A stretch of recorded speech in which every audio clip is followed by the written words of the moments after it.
What is going on, everyone? This is Drew Code Sports Talk, and I am your host, Andrew Wright, and over in Clovis, California is my co-host, Cody Johnson. Cody. What is going on, everybody? Welcome to Drew Code. Drew, it's so good to see you, man. And we have a special guest with us, Ethan from the Backseat. I'm so sorry, from the Backseat. It's okay, don't worry about it. Welcome, Ethan, man. You want to say a little something to the people? Thanks for having me on. That's about it. Okay, cool. Well, we got a great show for you guys. We've got Padre questions. We've got NBA questions. We have NFL stuff. So it's going to be great and lots of fun. Maybe some hot takes here and there. If you guys don't know, from the Backseat podcast, they have some really hot takes, such as Burn Down New York. If you guys haven't seen that, check out their TikTok. Don't forget to follow us on socials, you guys. All that stuff is linked down below. So let's get started with the episode. So here we go. Take off, I'ma break off from the weak minds. They can stay soft. You can change lives, you create thoughts, never waste time. You got one shot, you got one life. Better pop off. What do you like? Make a dream job. No 9-5, no mean boss. Just my life and free. All right. Well, as Cody had already mentioned, we have our special guest, Ethan. It is so great to have you. Usually I start the episode by asking Cody how he's doing, but literally no one cares right now. Ethan, how are you doing, man?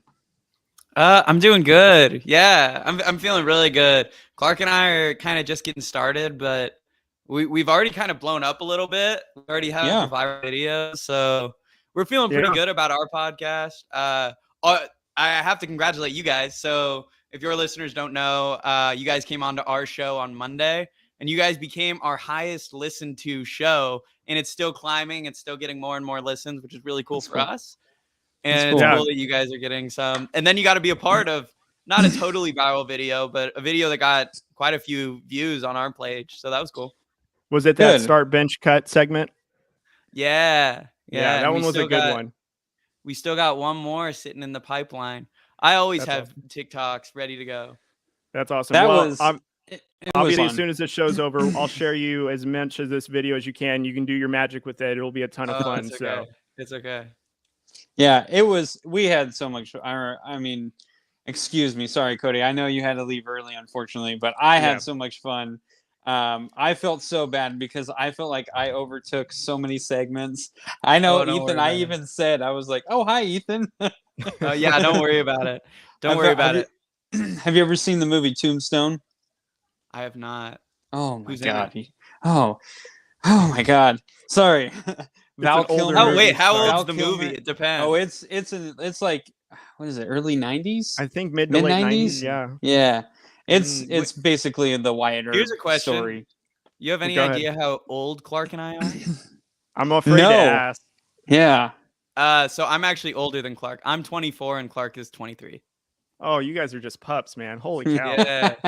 Well, congratulations, though. And again, welcome to the show, dude. It's great to get to talk to you guys. And just for those that don't know, obviously we were special guests. And I say were as in Andrew represented us because I had to leave early. But yeah, it was a great episode. So I listened to it as soon as it came out. And I probably binged it like 3 or 4 times. So nice. It was great. So, I mean, I appreciate you guys sending us the invite. And Drew and I are super excited to have you on our show just because you guys are so gracious to lend it to us. Yeah. We have opposing teams, so the conversation is going to be absolutely insane.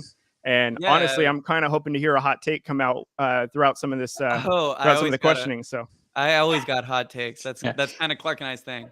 You know, Ethan did pick that the Lions were going to go to the playoffs, so I think he's got plenty of them in the tank if he's going to say that one. Yeah. So on the like ad I created today with the duet of the boring date. Yeah. So that Eli Manning thing that I tried to clickbait people in the beginning, that was actually a hot take I had written down. That I like when I said like I didn't do enough research, I went and looked it up and decided that I would look like a complete moron if I actually said that. Like, there's no way you could make the case that he's not a Hall of Fame player. So I decided against that one. I mean, some people would probably agree with you, so I don't know if it's that much of a hot take. But your Tom Brady one, though, that was top shelf stuff, man. Oh, yeah. I've been sitting on that one for a long time. I felt that way for like 3 years. Clark was so dumbfounded by that one. Well, that was so funny. The best part is Clark's known. I've told that to him many, many times. And he still was shocked that you said it. He was like, I can't believe you actually had the balls to say it. I think he just thinks like, why do you still believe that? Well, so Clark's another. So he admitted it during the show, but for a long time, he was very much a Tom Brady denier. He did not believe he was the GOAT. He did not believe he was the greatest quarterback in the league. Whereas I've been on that bandwagon since after the 28-3 Super Bowl. For me, that was the cementer. But Clark, it took the Tampa Bay one for him to start singing that tune. I can understand that. As Raider fans, we hated Tom Brady for a long time, of course, for obvious reasons. But I think I can agree. I can get around that to where after the Tampa one, it kind of said, okay, this guy's legit, and not just Bill Belichick helped him get all these Super Bowls because he won it without Bill, and Bill's basically been in purgatory in New England still. And so I can see it. Yeah. All right, Ethan. So I did want to ask you this first before we get into everything. Like I said, I normally start off just asking Cody how he's doing, but obviously you are our special guest. You were very gracious enough to take time out of your night to thank you. Come on here. So I am sorry. It is my fault. I was out doing stuff, working. Okay, so making that dough. But anyway, so I had this question for a long time, and I don't know. I was a guest on your show, so I didn't feel like I should ask it. So I'm going to ask it now. I first wanted to ask you how you and Clark actually met.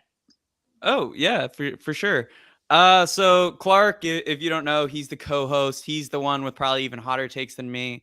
So Clark and I have actually been friends since 3rd grade. So we went to the same elementary school, went to the same middle school, same high school.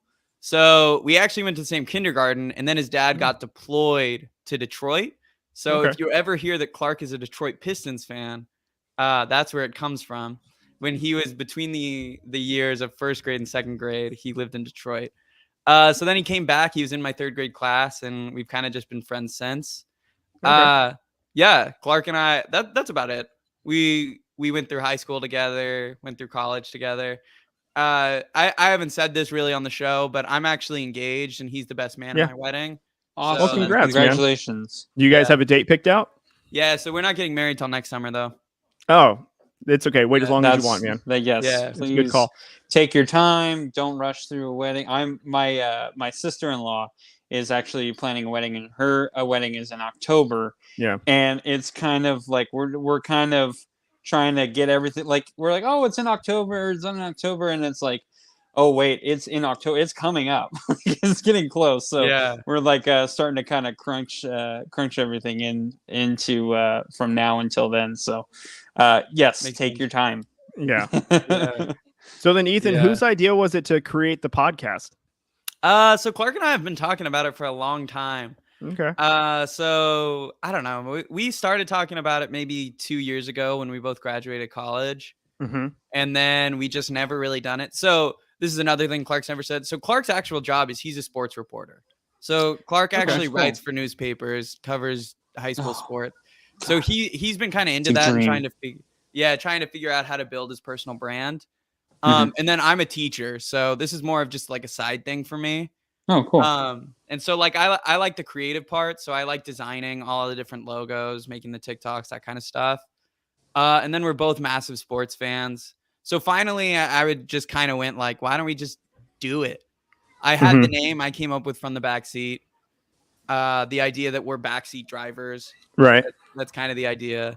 And then it just kind of blossomed from there. We actually recorded one episode before we posted our real first episode. That was horrible. We had no idea what we were doing. We did it over Zoom, and we just kind of like talked back and forth. We had nothing written down. Sure. It was like 2 hours. I remember afterwards being like, we can't post this. This is just awful. Well, I don't know how far you went back on ours, but ours was we went into Cody's garage and we had his iPad set up on a bar stool type seat, and we set it up and hit record, and we had written on like a line paper everything that we wanted to talk about, and we just sat there for an hour talking about God knows whatever. Right. And now we're doing, I mean, honestly, thank God for Zoom, because we were starting to having a hard time like getting together actually doing the podcast regularly. And then the pandemic hit, and so everything was like going to Zoom and all that, and so we figured all that out. But yeah, don't feel bad, because ours was pretty much the same thing. We just sat down and we're like, let's talk about this, and I want to talk about this, and it was and no direction. What's even funnier too is it was literally one consistent take, like in terms of like, we didn't stop it. I didn't know how to edit video at the time, so it was literally like I hit record, you see when I sit down, and then there's like a transition, but it has no end point. It's just kind of a continuous thing. So it was really a really ugly cut. And then just every couple of episodes, for some reason, something would be a little different, the lighting, the camera. And then, as Drew said, we had to go kind of away from it for a while because it was getting too hard. And then thankfully with technology, we're now able to do this, because you're residing in LA, correct? Yeah. So I live in Santa Monica. Okay, there you go. So we're able to do this here. And so that's how far we've come. So yeah. Well, you guys don't know this, but I'm actually unveiling a new podcast rig that I bought the other day. I got this like crazy contraption of a ring light, and I'm not holding the microphone like you see in all the it's actually held onto something. I'm not holding the mic. That's funny. So it's a new thing for me. It's the little things in life that make you happy, especially when it's coming to like certain equipments and stuff. Because you should have seen what our rig looked like just when we would record in my garage. And now I've got a mic, I've got a ring light, I've got, stuff over here. Yeah. We had before we used StreamYard, we were using Zoom, and Drew had a microphone that worked. Well, fortunately, it's not working with StreamYard, so he's using his headphones. So he's kind of going back to old school times. But yeah, so I have to find a new one. So it seems pretty good. All right, well, let's get into all this sports stuff. I know this is why we originally had you on.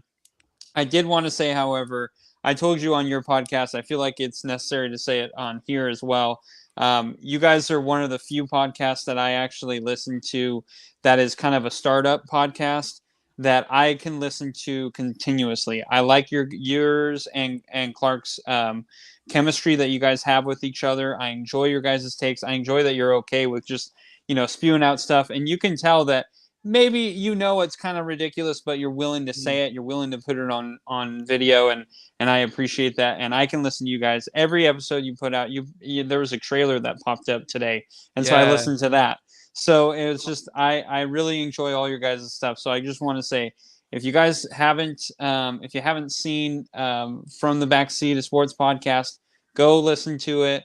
It is really, really good. I really enjoy what you guys do. So I just wanted to let you know that before we got into everything else.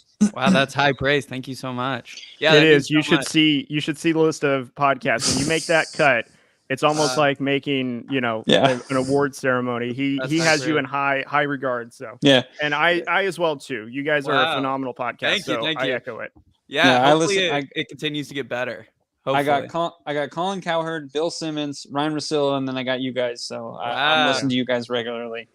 Cool. So, I did want to start off by this because this is the biggest news. So I think we should let's talk about the NBA first. Obviously, the free agency started. There's a lot of free agents who are being signed. I honestly couldn't care less. There's a bigger deal that's going on. Kevin Durant went straight to the Nets ownership and said, I want out. I don't want to be here anymore. And I just want to say, before I ask you, Ethan, I called this a long time ago when the Nets got eliminated from the playoffs. I said, I think Kevin Durant is going to go bye-bye. I don't think he wants to play with Kyrie no more. Yeah. And Cody said I was crazy. So anyway, I was right. You were wrong, Cody. Anyway, I just wanted to see first of all, where do you think he's going to end up? And do you think this is the right move for Kevin Durant? Yeah, I'll answer the second one first. Do I think this is the right move? Yes. Brooklyn is such a burning bridge all the time. They have no success. This goes on to our New York hate. I was gonna say this kind of fits right into what your guys' video was. They're just a burning bridge. Mm-hmm. The Nets have no idea what they're doing. I swear, their ownership is just constantly messing up. Like that trade for Ben Simmons in the middle of the year. What a disaster class. And then, they're still the perpetrators of why the Celtics have both Jason Tatum and Jaylen Brown. Yeah. Because of that trade. You can go back that far. Because of the Paul Pierce, Kevin Garnett trade. The Nets are such a disaster class. Yeah. So is it the right move? Yeah, of course. Now, going back even further than that, Kevin Durant probably should have never left Golden State. Oh, 100%. Even start he probably should have never left. He could have been sitting on probably 2 more championship rings. But where do I think he ends up? The one that makes the most sense to me is probably the Phoenix Suns. The Phoenix Suns, they have DeAndre Ayton, who they clearly want to move on from, who's probably going to get a max contract. So they'll be kind of able to switch out those salaries. And the Suns have enough good role players to actually make the trade happen. And it would make sense that Kevin Durant wants to play with a whole nother shooter like Devin Booker. And then if they still have Chris Paul, they still have Chris Paul. But I think Phoenix is a really good fit for him. And then my other one is, this is probably the dream. I would love for him to go back to the Thunder. The Thunder have so much ammo to make trades happen. They have a lot of good young players that they can trade to the Nets. They have like 17 first-round picks over the next 4 years. It just makes sense that they could be a trade component. And then the last one I saw was actually, it was Boston fans. They were acting like they want to trade for Kevin Durant, which makes no sense to me because that would require giving up Jaylen Brown, which I think is a complete mistake. I mean, KD's really good, but Jaylen Brown is probably already a top 30 player in the NBA, and he's still getting better and better every year. Yeah, I can't disagree with, that Jaylen Brown has a lot of growth. I would say, though, if I were the Celtics and I was looking to win now and I wanted to pair a really good player with Jason Tatum, I probably would give up Jaylen Brown for Kevin Durant, because Kevin Durant is probably arguably the best, if not top 2 in the entire NBA in terms of best player when it comes to his defense, his offense, his scoring. And pairing that with Jason Tatum, who is kind of a guy that needs to see like an all-world caliber kind of player, how he acts, how he trains and all that stuff to kind of get him that edge, because Jaylen Brown, I think, is good to a point, but I think if we're being honest here, when they both hit their ceilings, referring to Jaylen Brown and Jason Tatum's probably going to go leaps and bounds above Jaylen Brown, but Jaylen Brown's just a really good number 2 who kind of just played a more pivotal role in the NBA Finals. The OKC one is not bad. I just don't think that he's going to want to go down that bridge. I don't think he wants to go down the whole LeBron reunion train like what LeBron did in 2000. I think it was 14. But a team I think would probably suit Kevin Durant a little bit better would probably be Miami. I think Miami would be a good team for him to go on. They have a lot of assets. They've showed interest in him before he went to the Nets. And I think what Kevin Durant's probably regretting is not going to Brooklyn, but going to Brooklyn with Kyrie. I think if it was like he went to Brooklyn with another star player that wasn't Kyrie, I don't think it would have soured as quickly. I think Kyrie, though, is what made this such a disaster to begin with. I mean, he was missing games to begin with. There's the whole vaccine mandate debacle. There was the whole him not wanting to show up because of the Capitol riots, but it had nothing to do with basketball. So he just had an onslaught and a bevy of excuses on why he didn't want to play. And here's Kevin Durant coming back from a torn Achilles. And I think he's missed less than 10 games in the last 2 seasons that he was healthy. And Kyrie Irving is finding every which way not to be there. So I think Miami is probably best suited to where he'll end up just because of the assets. And also the situation would probably be better for Kevin Durant and for Jimmy Butler too, who, has been known to get his team to the finals, but can't get them over the hump. I think KD would be best suited in Miami if that was the case. Let's see. I mean, you talk about the Miami Heat, and they have really good players, and they have a really good system going on. I find it hard to insert Kevin Durant here. Yes, is he one of the most talented players we've ever seen? Of course. But at the same time, you insert, talented player here in an already great team chemistry, you could screw that up. I mean, we talk about how the Miami Heat with LeBron James, Chris Bosh, and Dwayne Wade, we forget that the first, I think it was 20, 21 games, something like that. They were dead even. They were like 500 ball club. I think they were a game under 500. So it took them a while to get used to that. And I think you're going to fall in the same thing. And the other issue that you would run into if you went with the Heat is Jimmy Butler. So he would have to be gone. And to be perfectly honest, he may be the reason that this train is still moving for the Miami Heat in the perspective of a team leader, someone who's not going to let you slip.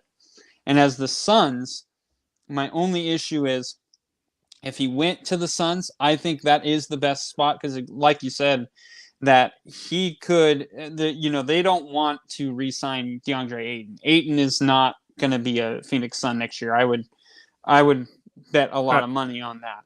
Right. But I think you would have to go with like a Kevin Durant and Devin Booker and then maybe a couple of picks. I don't think Devin Booker would actually be able to stay. Now, if you can make a signing trade with DeAndre Ayton, Booker is definitely staying.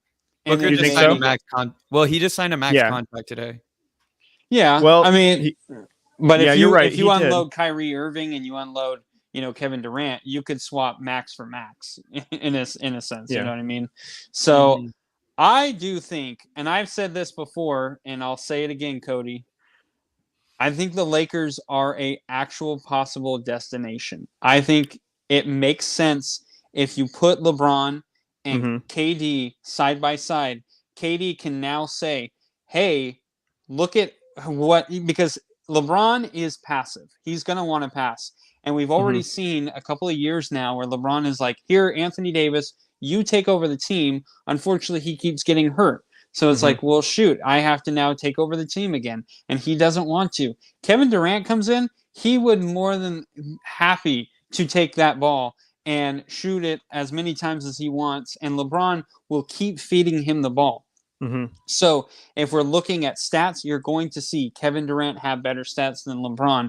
And then people are starting to have that conversation of, is Kevin Durant now better than LeBron James? Is LeBron James a little washed now? We're going to have all those conversations. And then if they win a title, we're going to talk about Kevin Durant possibly being a top 10 player in the league ever. Well, hold on. Okay, so if you're saying that the Lakers is the best option, now coming from a Lakers fan, yes, do I want that to happen? 100%. I'm going to be completely biased and say that. But I think, too, what we're ignoring is if you pair those two, it's going to damage both legacies. We're already questioning LeBron about how legitimate his titles are by the competition he's played compared to Jordan, yada, yada, yada. Same thing with Kevin Durant. Like, we may question Steph Curry's legacy because he won 2 titles with KD. Well, in the same token, KD went to Golden State that was essentially a championship team, got them over the hump. So I feel like if they were both on the same team, they're going to both take a hit to their legacy about, how legitimate are their championships, because they essentially just paired their talents up. And then, yeah, of course, no one's stopping KD and LeBron. It's literally best player in the world and second best, or 1A and 1B. So I don't know how likely that is. But again, as a Lakers fan, I'd love for that to happen. I just don't think that's going to propel their legacy like you think, just because, again, like, that's a talent overload. They're going to pair together, ring chasing. I mean, they would get more scrutiny just based off of that alone, rather than if they won a championship, KD gets his 3rd, LeBron gets his 5th. And now we're talking about that sense. I think it would almost discount the title winning more. Ethan, what's your thoughts on that? I mean, I think the hardest part about the Lakers is how would they convince the Nets to take on Russell Westbrook's contract? I mean, because that's the critical thing of any move with the Lakers right now is Russell Westbrook is getting paid $50 million. I don't really think you can put KD on a team with LeBron and Russ and still be below the luxury tax. I just don't think it's going to be possible. And I don't know how you're going to convince Brooklyn to take on Russell Westbrook's contract. Unless if you're going to give up something massive. But what do the Lakers really have to give up other than AD? Well, they have Horton Tucker, who's, this hidden gem, so to speak, in Lakers organization, but really he didn't do great at all last year. So I would almost say his value is now a little bit dropped, just because what they thought was potential that was going to take leaps didn't so much. But what I would say is, I think what would interest the Nets about taking Westbrook is because he's on his last year of his contract. He opted into the last year, which means it's expiring. So, if you're a team like the Nets and you're going to take on this huge contract that's going to maybe be a max contract for somebody else, and you get, the Lakers 2 first-round picks and you could flip them for something else, that might be attractive for someone like the Nets, because Westbrook will never cheat the game in the sense of being competitive. So, you may not have a playoff team, but you may have like a little bit under 500 team, but now you have buildable assets that come from that. And that might be attractive. But then again, though, I agree with you in this sense. What else do the Lakers have other than, first round picks, Westbrook, who has an outrageous contract. And then also, again, like I mentioned, Horton Tucker, who, is he really as good as what we all think he's going to be? So I get you on that one, but I think that'd be the only way I can see the Nets, squaring that away, if that makes any sense. Here's my proposal. Get rid of everyone. Just play Kevin Durant and LeBron James. See how it goes. So, I mean, I don't think you can go wrong. No, I'm just kidding. I will say this, Cody, you were kind of saying like, how is their legacy going to be look? But we were having that same conversation before Kevin Durant went to the Golden State Warriors. We were having the conversation of, everyone's going to be like, yeah, he might win a championship, but everyone's going to be kind of like, but it was with Steph Curry, with the Warriors. Of course, he won a championship. But then what was the conversation after he won a championship? The conversation was, is Kevin Durant the best player in the NBA? And can he reach Michael if he stays with Golden State? That's what we were talking about. So, yes, we might, in the moment when it happens, we might be like, oh, this is going to ruin his legacy. But I do also think recency bias is a real thing. And I do believe that you could actually see the conversation of, is Kevin Durant on the level of LeBron James, Michael Jordan? And I think that would be a real conversation. And I do think you would have to get rid of AD. If you had to keep Westbrook, I don't think that's the worst thing.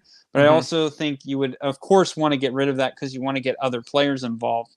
But I do feel like Anthony Davis would have to go. And if you gave them Anthony Davis, a couple of first-round picks, and Russell Westbrook, I think they would be willing to take it because you gave them Anthony Davis, who, yes, he is injury-prone, but he also can be someone who is still a very dominant defender, and he's still a very good offensive player. So I really do believe that the Lakers can make this happen.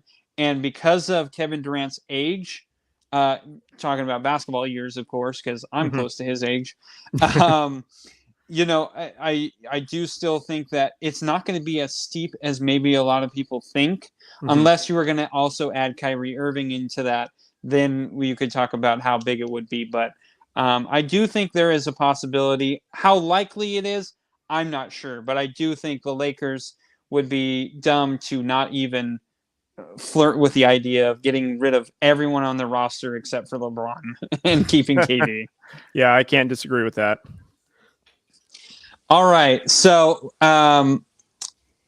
Ethan, I want to let's talk a little football. Okay. I want to talk about football because I know you're a huge Chargers fan.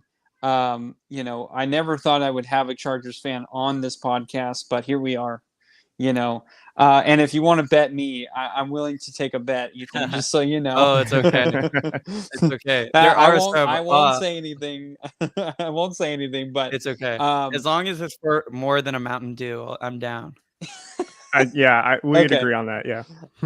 So I do have a very serious question. I do want to bring this question up because I think you might have I know I have a hot take on it, or I think I do. Maybe it's not. But anyway, who do you think in the AFC West is going to be in that number 4 spot? So it's funny. They asked me this on the other podcast too. I looked at the schedules early on, but I hadn't looked at them. So I just gave kind of what I assumed.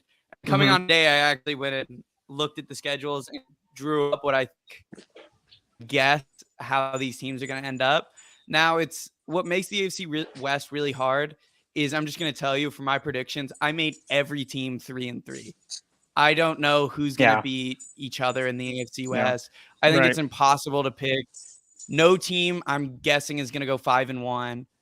There might be a team there'll probably be a team that goes 4-2, team that goes 2-4. I don't see any team bottoming out, and I don't see any team like excelling in the AFC West. It's going to be too tough. So I right now, this is going to make you guys mad, but on the other show, I said I thought Denver was going to be in last, but I actually looking at it, I think Las Vegas is probably going to be in last. Oh my gosh. And the reason for that is what a trash take. The reason for that is I just don't like Vegas's defense at all outside of the edge rushers, to be quite honest. I just think the middle of that defense is switch cheese. I just think there's nothing really there. I mean, the edges are really good. Max Crosby is probably my favorite edge rusher in the league. Led the league in pressures. He's an absolute menace coming off the edge. And then Chandler Jones is obviously a really good player, but he's an aging veteran who got 10 sacks last year, and 5 of them came in the first game. So you have to be skeptical there. Now, I think that edge rushing duo is just going to be really good, but I don't have a lot of faith in that secondary. Moreg looked good at times.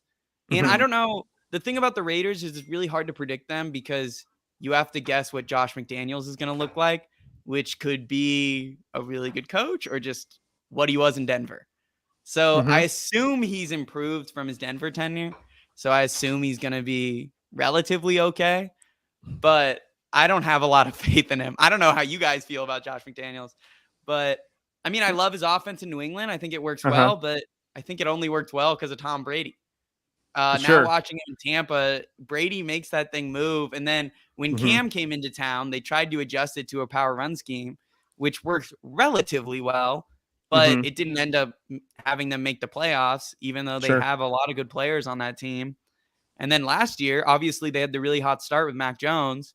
He made Mac Jones look good, but when they got into Buffalo, they got absolutely steamrolled.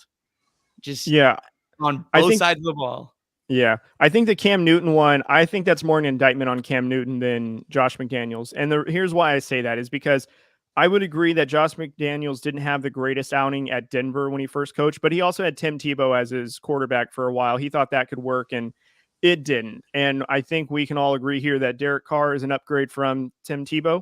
I'm not saying that he's an elite company, but I mean, he's a significant upgrade to that. And I think too, I think Josh McDaniels learning under Belichick, winning those titles, getting to learn under, a Hall of Fame quarterback, because I am imagining he's coaching him as much as Tom Brady is teaching Josh McDaniels about certain things that work and don't work. So I think that goes hand in hand, and I think that information can be transferable. And I think the Raiders are a team that is going to impress a lot of people. Now, here's what I will agree with you. I agree. Our defense, majority of the time, is suspect. I think when Drew and I are usually talking about the Raiders, especially when we do our AFC West predictions, when we do the rankings, our question mark is always the defense. Can we pressure the quarterback? Can our secondary hold up? Because too many times we get to third down, we can't get home, and our secondary lets, somebody go by us, or, they get beat, or they just don't know how to play solid defense to where they're causing penalties. So we understand that part. And I'm not disagreeing with you that our secondary is slightly improved by any stretch of the imagination. We have an issue with Jonathan Abrams where we're not the biggest fans of him. He was great when he kind of switched into like a hybrid linebacker situation. But when he's playing safety coverage, we already know like it's not good news for us. It's usually a bad situation on our part. But what I will say is I think closer to fourth place would probably, in my opinion, would be the Denver Broncos. And I would say like I'm almost teetering on Denver and KC, but I'm going to say Denver only because you have an OC that comes from Green Bay. And then you have Wilson that's coming into a situation. A lot of young pieces if they're going to get it all together. Some of these teams that are kind of getting these situations have been together for a while. Russell Wilson has not been with these guys. These receivers don't really know what success is because they've all been collectively injured at some point in time between the last 2 seasons. I don't know if that means that they're going to just catapult to top 2 in the division. I mean, Chargers, I would argue, is probably going to be 2 or 3. But I would also say, like, in my opinion, I think Denver's going to be probably the bottom team. Now, does that mean that they're above 500? Yeah, probably. But in my opinion, I think they're going to finish in the 4th place. Yeah, I had Denver at 3. So that's where I have them. After looking at this, I can just do my rankings. After doing the schedule, I have the Chargers winning the division. I just think the Chargers have too much talent, honestly. I mean, obviously, I'm a homer, but there's been plenty of times to where I have not picked the Chargers to do well. Sure. But looking at all of their position, it's hard not to pick a team. It's basically a Pro Bowl team at this rate with a young quarterback who's only going to get better, who's probably going to have an MVP season. Well, let's hope so, because there was a lot of hope from last year, and obviously you guys didn't make the playoffs. And I'm gonna just be honest. You guys probably have like the second best quarterback in the entire league, but can that team translate it into getting into the playoffs? Which his rookie season, he got on there by some injury fluke to Taylor. And I heard your guys' little take on that too. And I kind of agree with you, but,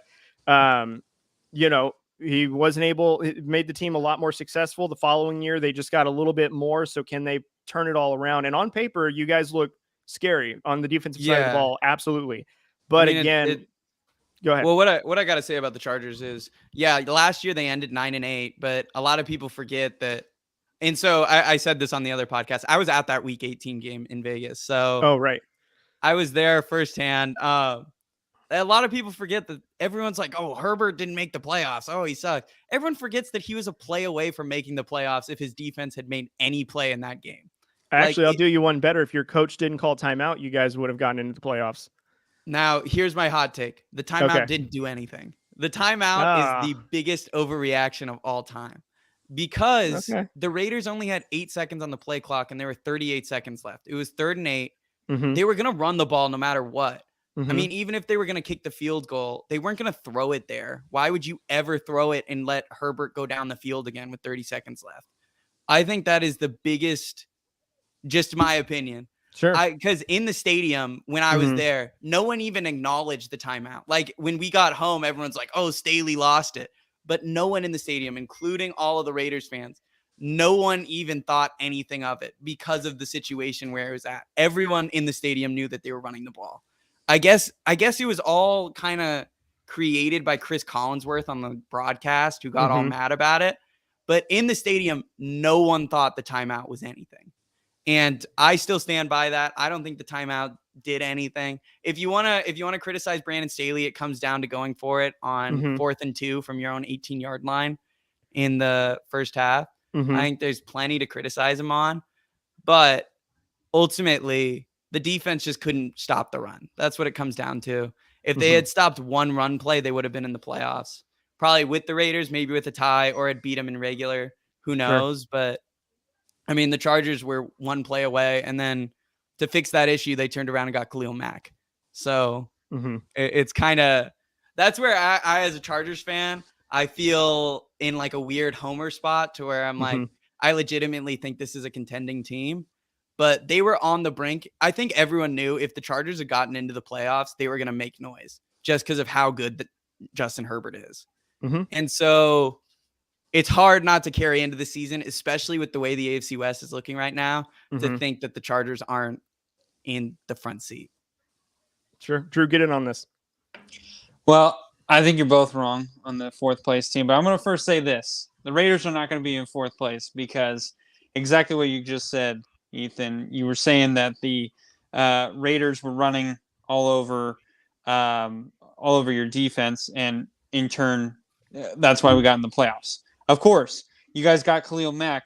Khalil Mack is not a run-stopping defender. He is a pass-rushing defender, and we know that from experience. And also, when he was with the Bears and we faced him, we completely shut him down. He could not do anything. Our offensive line is actually a lot better than a lot of people give it credit for, and that's why Josh Jacobs has been able to excel. So I just want to say that our offensive line is actually not as bad as a lot of people make it out to be. But I will say this. I guess this is a hot take because you guys didn't even mention this team. I got the Kansas City Chiefs as the number 4 team. There is no way you lose your best receiver, your best secondary defender, and you are going to still win or even come second in the division. There is no way in my mind. I don't think they've gotten any better. I think they've gotten worse. You replaced Tyreek Hill for Juju Smith, and I think it's safe to say Juju Smith, his best years were when he was the second receiver, not the number 1 receiver. And he's struggled with injuries, so what's going to stop him from that? And then you're going to rely on Mecole Hardman. I'm not sure. Mecole Hardman was supposed to be the number 2 receiver for the Chiefs, and he wasn't doing anything. So, yes, you have Travis Kelce. Of course, he's one of these dominant tight ends, but you're starting to see his age a little bit. Patrick Mahomes has started to – it looks like he's almost kind of regressed in a sense of the pressure is really starting to get to him. You watch him in games, and that pressure really starts to bug him even more than it did his first year he was actually starting. So, and then I've never been a fan of the Chiefs defense. Everyone always pumped it up as this Chiefs defense is going, oh, this Chiefs defense is so good. You know, Tyrann Mathieu, they got Frank Clark. That's it. That's all they got. Chris Jones, yeah, he's a nice player. Frank Clark is a good player. Tyrann Mathieu was good, but Tyrann Mathieu sometimes in coverage was kind of suspect.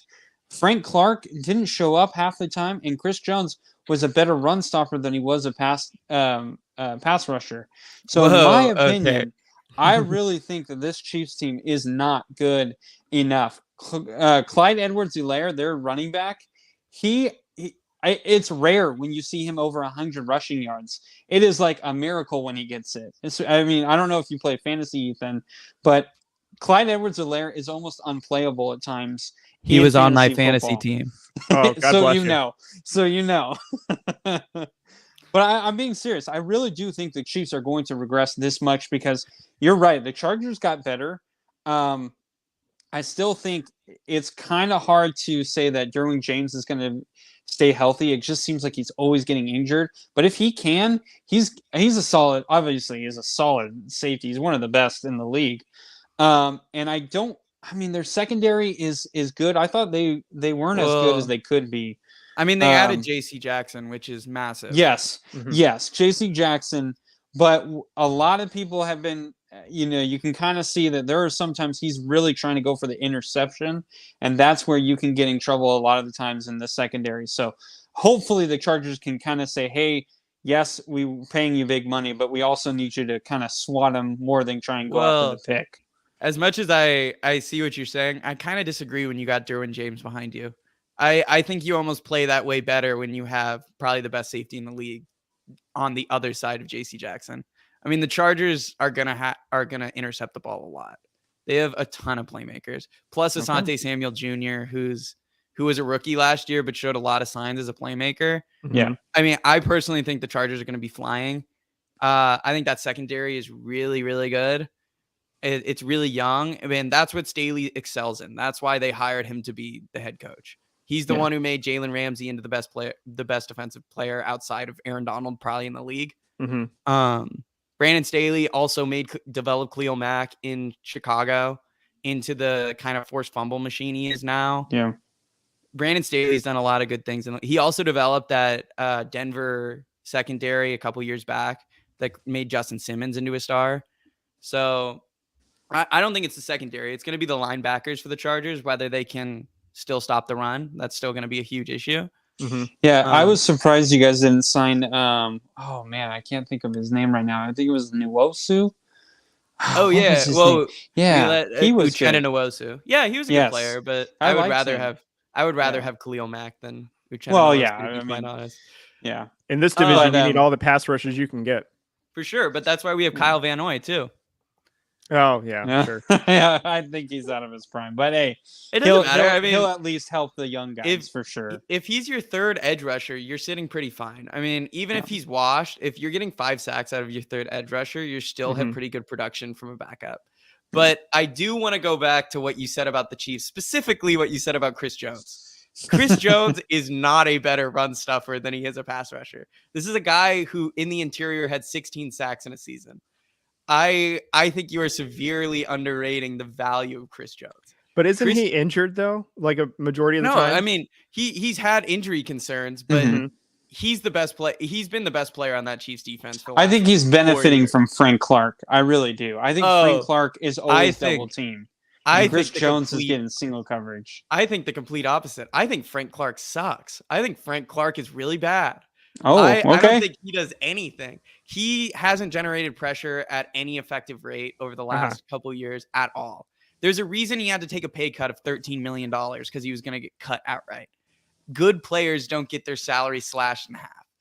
I mean, I don't like Frank Clark at all. I think he's really bad.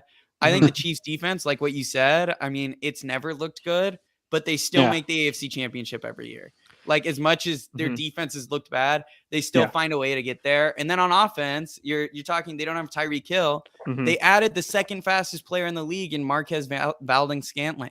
while he's not nearly the player Tyreek Hill is, he's still opening up the field along with, they have Juju Smith-Schuster. You have to agree that Juju Smith, while he's not Tyreek Hill, he's still a good possession receiver.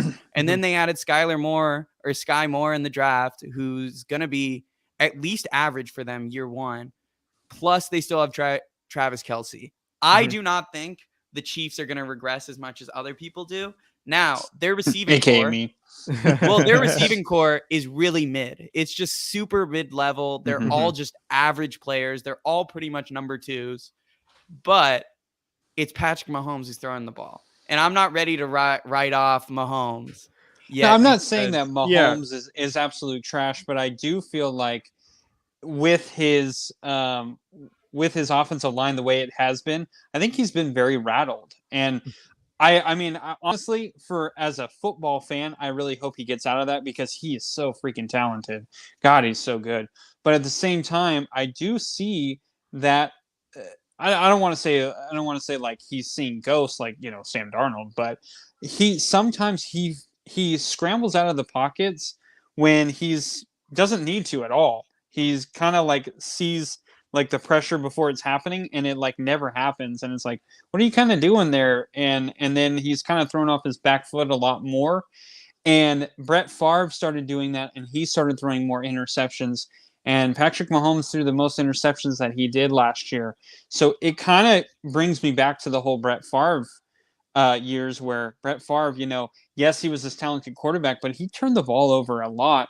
And I hope Patrick Mahomes doesn't do that because I think he's way better than what Brett Favre ever was, but he's going to have to improve. And I don't think he did that last year.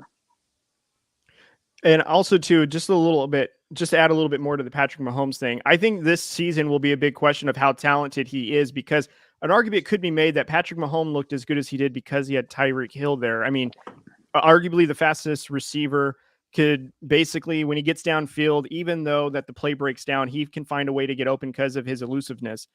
Not to say that Patrick Mahomes isn't still like a really good quarterback, but last season, it kind of looked like defensives weren't falling for his out of the pocket, throwing it wildly. They were kind of expecting that now. Patrick Mahomes couldn't get away with as much as he did in the previous seasons. And I think defenses kind of saw that, to Drew's credit, pressured him, and he just would make these mistakes, throw these balls that used to work in the previous seasons and didn't. And if it wasn't for Tyreek Hill, how successful would they have been? Because a lot of these games where he was throwing it to Tyreek, that kind of saved them. And, when Kelce, yes, is a feature, but now that Kelce is probably the number one guy, if defenses scheme to that, yes, you have all these other receivers to your credit, Ethan, they're all mid. So how much are they going to be able to step up? Can, Mahomes do like what Aaron Rodgers does and kind of elevate some of these receivers into better positions, making plays? I guess this season will really challenge if Mahomes is that type of quarterback, or is he just a quarterback that was really lucky and had a player like Tyreek Hill? I think that's the question that we'll probably be looking into when the season starts in the AFC West. Don't you agree? Yeah, for sure. But the one thing I will warn you guys about, don't write off the Chiefs too early. The Chiefs' schedule to start the season is really, really rough. Their first 8 weeks they play a team that was over 500 their first 8 weeks. But then their schedule really comes out. So there's going to be a lot of hot takes about how the Chiefs are if they're sitting at like 2-6 or 3-5. Oh, for sure. I would not. The NFL loves a good comeback story. That's not a secret. So yeah, so I would just be careful of Chiefs takes to start the season. Just like be careful of Chargers takes, because the Chargers are probably going to start 5-2, 6-1 because their schedule is so easy to start. Like they play Houston, they play Seattle, they play Atlanta, they play like all of the bad teams to start. So I think the AFC West is going to get a lot of hot takes at the beginning of the season because of how these schedules are orientated. So that's my biggest thing. Don't write off Mahomes too early. Just like don't crown Herbert the MVP just because he torched the Atlanta defense. Yeah, that's true. All right. I'm gonna keep my take because I really do think the Chiefs are gonna regress, but I think I've exhausted it enough. So let's take a break. We have been very long-winded, but you know what? It's been really good. I really have been liking this conversation, and I feel bad. I feel like I was going at you, but hey, you know what? We have it's to. okay. I mean, you're the rival, so no, sorry, it's okay. sorry, On the other show, the other guy went at me a lot more. Yeah. And I'll say okay. your arguments made way more sense than his. His Okay, was well, I just like, appreciate it. Yeah. because his big thing is he was mad. So in my tight ends rankings, so how Clark and I do our top 10 lists into next is we're projecting for next year. Yeah, so we a do lot the of same. people, so a lot of people get confused. They're like, why is this player so low? And it's like, well, we just think they're not going to be as good as they were this year, or we think this player is going to rise above them, like that kind of thing. So they were all mad because I had Darren Waller at number 6, which I think is fair if you're projecting for next year. I don't think, I mean, the only questionable one is I had Dallas Goedert ahead of them. But as we've talked about, or mainly I've talked about with you, Drew, I think the Eagles are going to be really good. So I think Goddard's going to look really good in that offense. And I don't think it's that hot of a take to have Kyle Pitts, Travis Kelce, and who's the other guy? Travis Pitts, and George Kittle Mark above Andrews. them. And Mark Andrews. Yeah, that was the list above them. I don't think that's that hot of a take. Because my main thing was Darren Waller doesn't block, and that's a big part of tight ends. Like Darren Waller's a great receiver, but he just doesn't block the ball, and he's not as good as Travis Kelce. Travis Kelce would probably be a top 10 wide receiver in the league if he played wide receiver, but we have to rake him as a tight end. So, like, I don't know. And the Raiders fan got so mad. He could not understand why I would ever say that and how I would ever slight Darren Waller. Right. I was like, I think Waller's a good player. Yeah, I like Waller. I would probably put him over Kyle Pitts because I don't think, Mariota is going to be able to, excel Pitts over Waller. But I do think that Waller could be the number 5 guy just because there's so many other receivers on the Raiders right now where Carr is going to be going to. Yes, Waller is an asset, but I don't think Waller is going to have the catches, the yards. Maybe he'll have more of the touchdowns. But I don't think he's going to have the numbers that everyone thinks he is, because when you have Hunter Renfrow, when you have Devontae Adams, who's arguably the best receiver in the league right now, you're going to have other options. So, and then Josh Jacobs has been getting better and better at catching the ball out of the backfield. So, and Carr will definitely try and mix it up as much as he can. So I don't think it's that crazy to say that Waller's not going to be, top 2. I would say talent-wise, he's probably, I would argue top 2. Some might say top 3, but I don't think it's crazy to put him at like 5 or 6. I don't think that's crazy. That's splitting hairs. I think it's really splitting hairs. I mean, he was so well, it's because he had Waller at 3, and so he couldn't comprehend that I would dare put one of Kittle, Kelce, or Andrews above them. And I'm like, based off last year, all 3 were better than Waller if we're just talking about last year. Yeah, and I'm not even stats and I mean, Mark Andrews was the best receiving tight end in the league. Travis Kelce is the prestige, and then George Kittle is the best all-around tight end.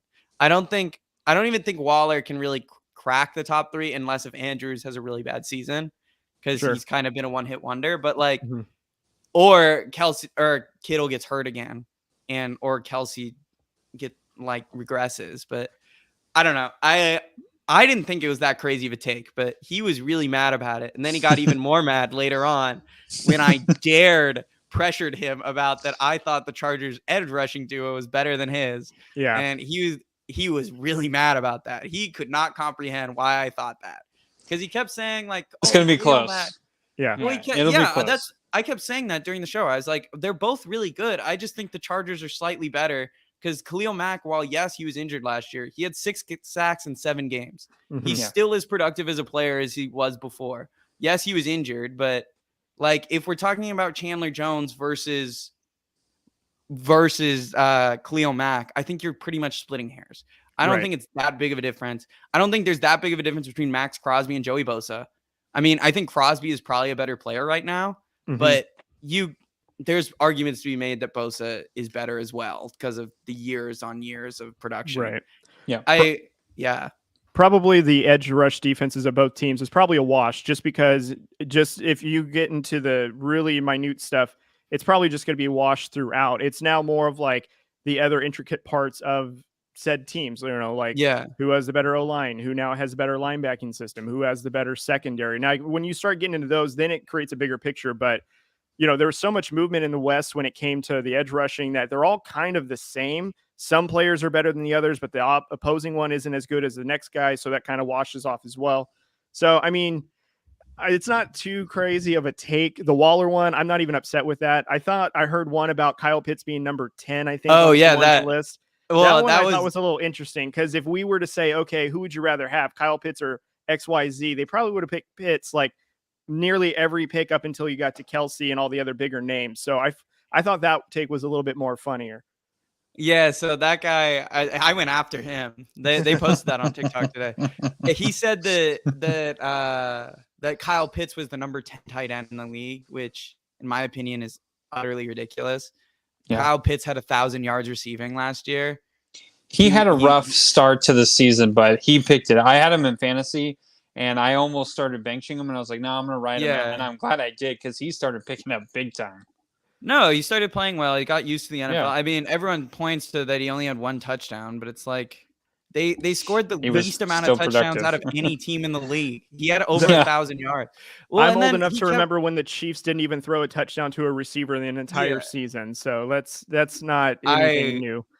It's funny you say that. I'm old enough to remember that too. I'm not that young. Whoa! I felt like that was an attack. No, I'm just saying I'm not that young. I remember it too. Yeah. No, but on to the Pitts thing. So with him being, the biggest thing I pressed him on is I'm like, so where'd you have Jamar Chase in your wide receiver rankings? And he's like, oh, he was number 6. Because his whole argument about Pitts was you can't put a rookie like that high above these players with proven production.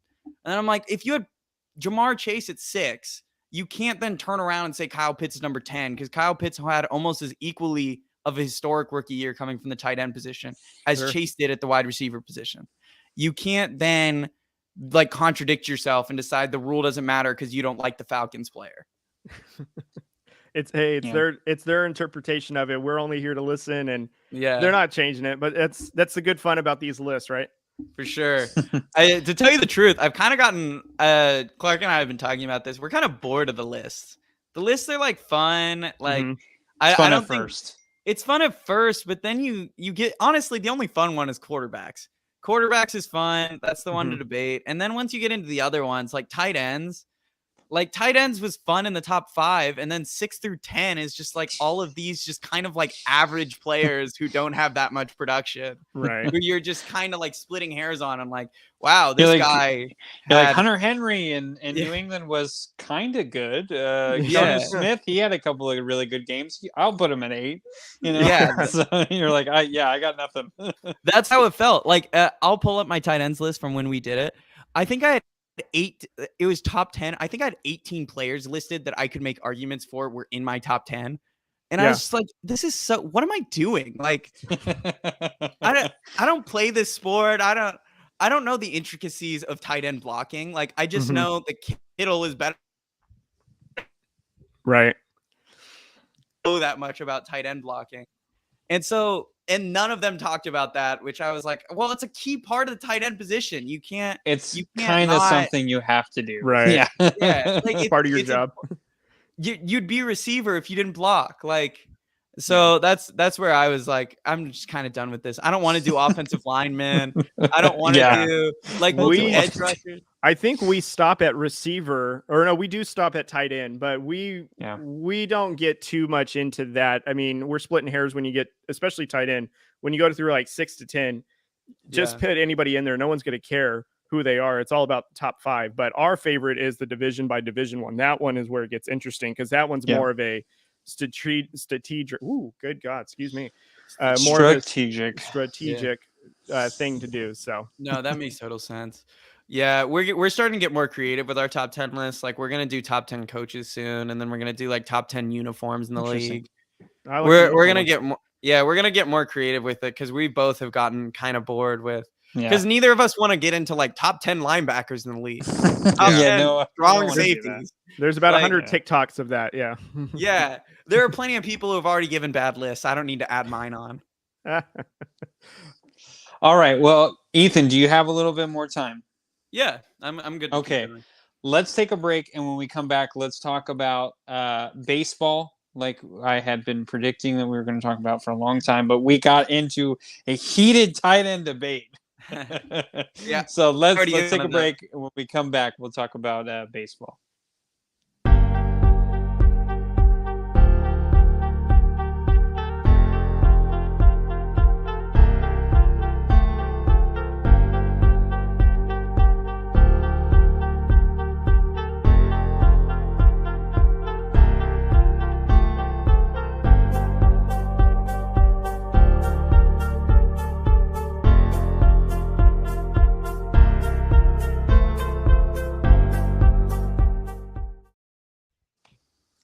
All right, guys. Thank you for staying tuned and still watching us. But I do want to ask Ethan. So first of all, you're a Padres fan, right? Yeah. Okay. Mm-hmm. So I have a lot of Padres takes. I was hoping that Clark would be here as well, but I do understand why he is not here. So no harm, no foul. But I am very interested in what you think on these topics as well. And one of the first questions I really did want to ask was there's been a lot that's going on with the Padres. Obviously, the last few years, you guys have been obviously getting better, getting free agents, making some trades, getting the core guys that you guys have now. Obviously, the main one that everyone knows is Fernando Tatis. And Fernando Tatis was signed to a huge contract extension that he got, earlier than any baseball player I can remember. Yeah. So I'm just very curious because of the last couple, I would say this past 6 months, Fernando Tatis, wrecked his bike. Kind of lied about it. Was kind of like, oh yeah, it was nothing. I'm fine. And then it found out, he had a fracture I believe it was in his wrist. And so it's been kind of weird. Like I don't know. I feel like Fernando Tatis has been having that injury bug per se, and he's also having this kind of. Now it's a little immaturity. I don't think that's crazy to say that it's a little immature with him trying to lie about it. I don't understand why he was trying to do that. But at the same time, he thought he was going to lose a lot, so I can kind of get it. But as a Padre fan, do you think it was smart to still sign Fernando Tatis to this massive extension this early? Yeah. I mean, how about this? I'll answer for Clark and I because I know how Clark would answer this question. No, it's not too early. I mean, it feels early, but remember, Fernando Tatis is locked in for 14 seasons.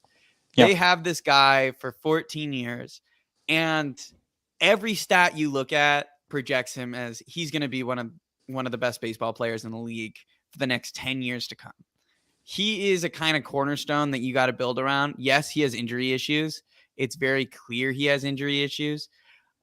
I'm going to go as so far to say, now this is not Clark's take. This is just me. The Padres development team has also just botched this because he got shoulder surgery. And then they said, oh, it's going to be 4 weeks. And then they redid the MRI and were like, oh, it's going to be another 2 weeks. And then they just redid the MRI today. And they said, well, now it's indefinite. Like they have no idea what they're doing. They're just continually just pushing this back. Tatis is probably going to miss this season if we're being honest, which is absolutely wild. Mm-hmm. But I mean, it feels like you signed him too early, but Fernando Tatis, even if he keeps getting injured, he's an injury prone player. He still would have gotten signed to a massive deal because some team would have just decided the talent's too much there. You have to take a risk on a player like that.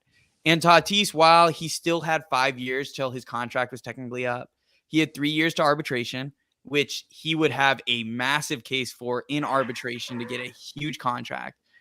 And as of course, as MLB contracts go up, Tatis's won't look that bad.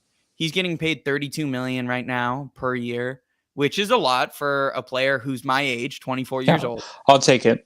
Yeah. Me too. Yeah. I mean, he's my age, 24. He's been given a contract worth $340 million over 14 seasons. His dad is a legend because he hit 2 grand slams in 1 inning. Yeah. So his life is pretty crazy, but I think if you're the Padres, you have to sign him every single time. They make, just from a pure organization standpoint, they make so much money off Fernando Tatis. He is the icon of San Diego, especially after the Chargers left. In the same way that Phillip Rivers was before, Tatis is the city. Machado, while he is the front runner for MVP and has been the front runners for MVP over the last couple of years, he's not as big of a star as Tatis. Tatis is the guy. Tatis is the man.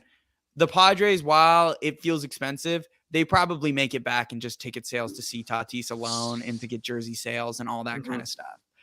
I don't think it was too early. Now, when they signed the contract, my take was a lot different. I actually hated it. I didn't think they should sign him so early.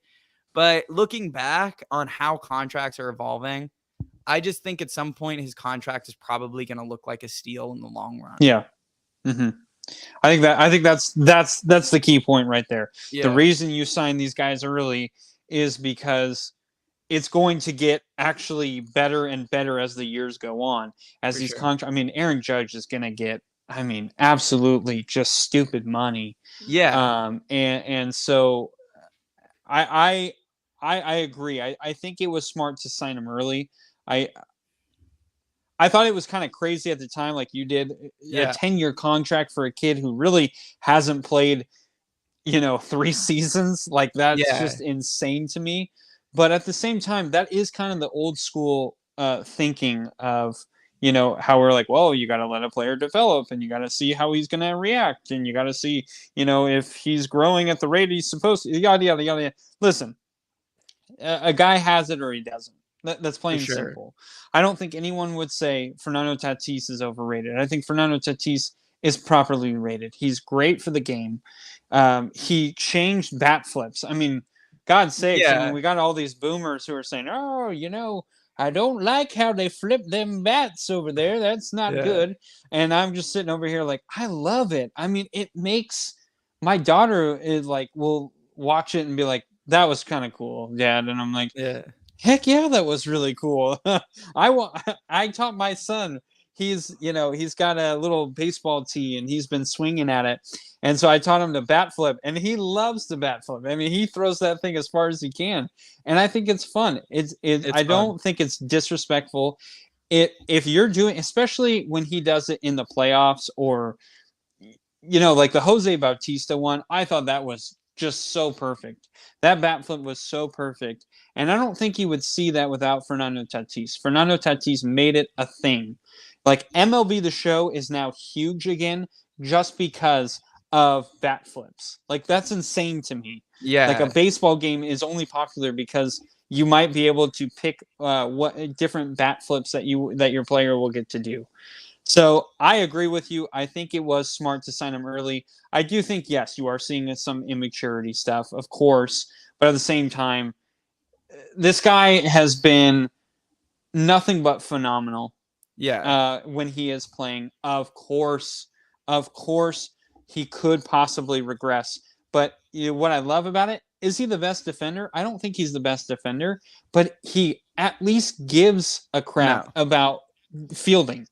Like, that's all I want. I want someone to give me that effort to go after the ball, dive after the ball, try and make that throw. And I think, honestly, I think it's very underrated. I believe Manny Machado has really taken him under his wing because Machado used to be that kind of player where he was outspoken. He was, wear my emotion on his sleeve.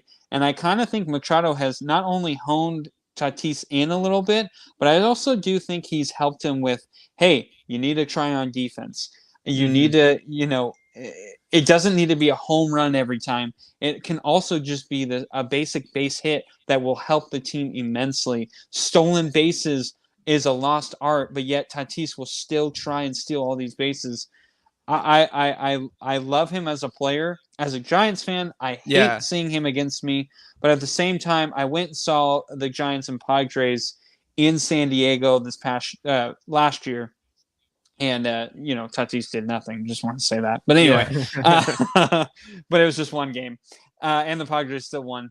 But I do love watching Tatis. I mean, he's just so fun to watch, and I feel like, no offense, I really don't mean this to like come at you, but No, the don't worry Padres, about it. I feel like the Padres team were kind of a boring team before Tatis came. Oh, they It was were, kind of yes. this, lackluster. Yeah, they're in the NL West, they're in San Diego, but the Chargers are talking about leaving and yada yada yada. So there's all this like turmoil, and like the Padres were kind of lost. And then Fernando Tatis came in, and now all of a sudden we're talking about Southern California, and we're not talking about the freaking Dodgers, as I hear all the time from my in-laws and my wife. Yeah.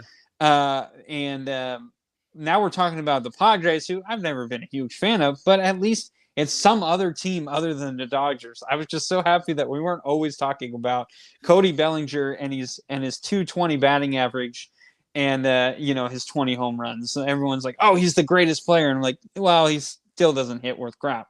So Yeah. I'm glad that Fernando Tatis not only got signed to a big contract, but has been so good for the game.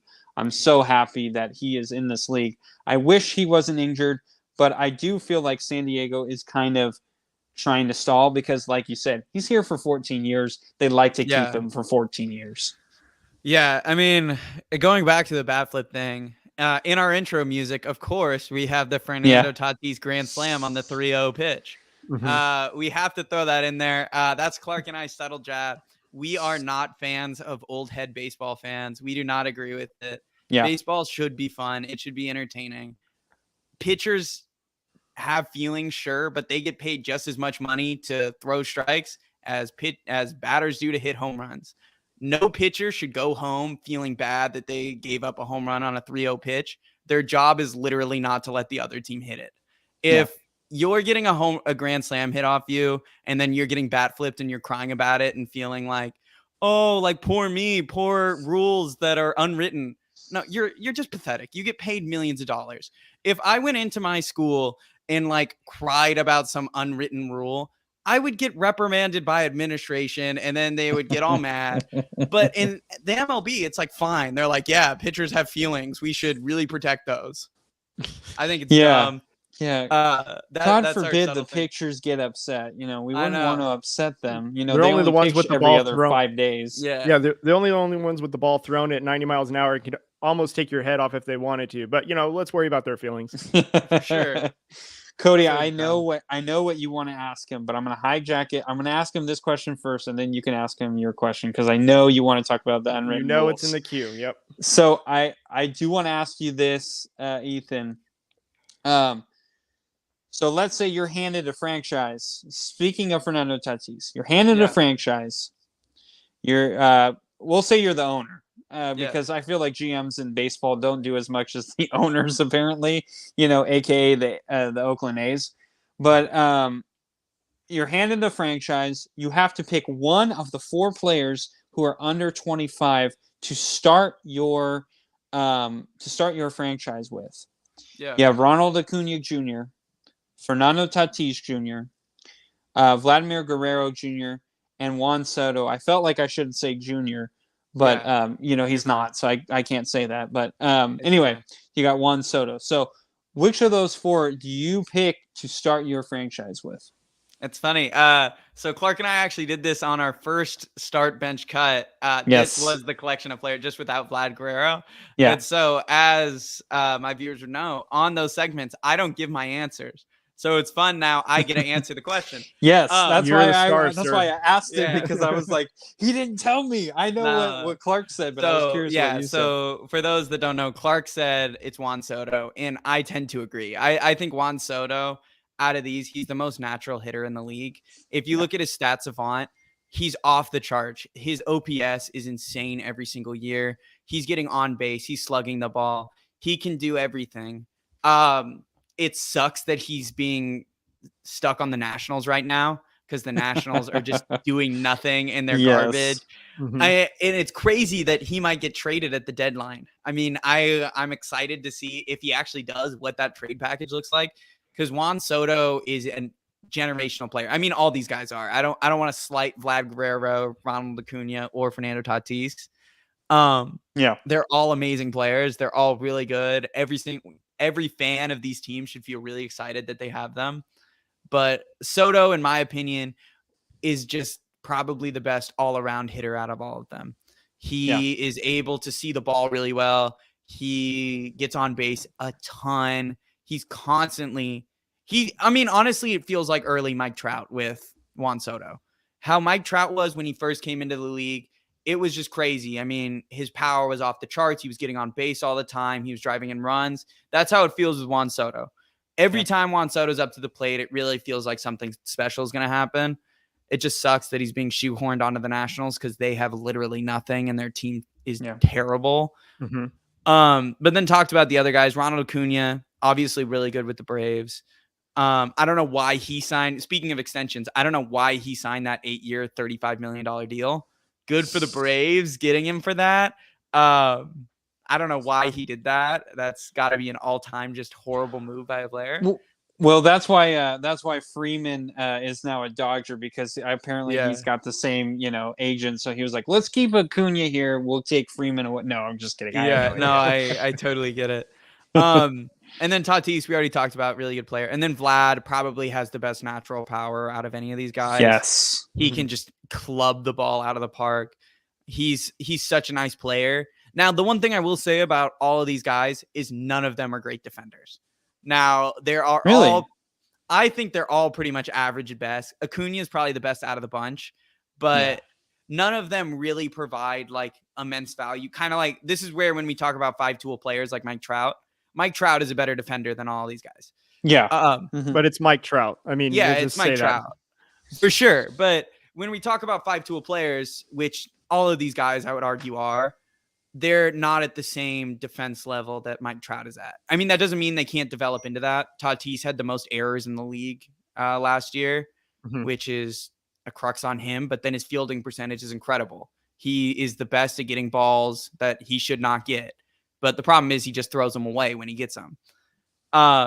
So these guys are all going to improve. They're all great players, but I would go with Juan Soto. I agree. I picked Juan Soto when we did this, and it's exactly what you were saying. He's the best hitter. He's the absolute teammate. I mean, he's a great teammate. He just will do anything to win. I mean, when he came up, when Bryce Harper was still there, he just was like, okay, I'll just do whatever you need me to do, Bryce. Bryce left, and one was like, okay, I'll take over the team. Like, it was so natural to him. I don't think I've ever seen the like smoothest transition ever like that before. I do love Juan Soto that so much. I actually think he's actually pretty good at defending, but I think his arm is better than any of these other guys. Oh, for sure.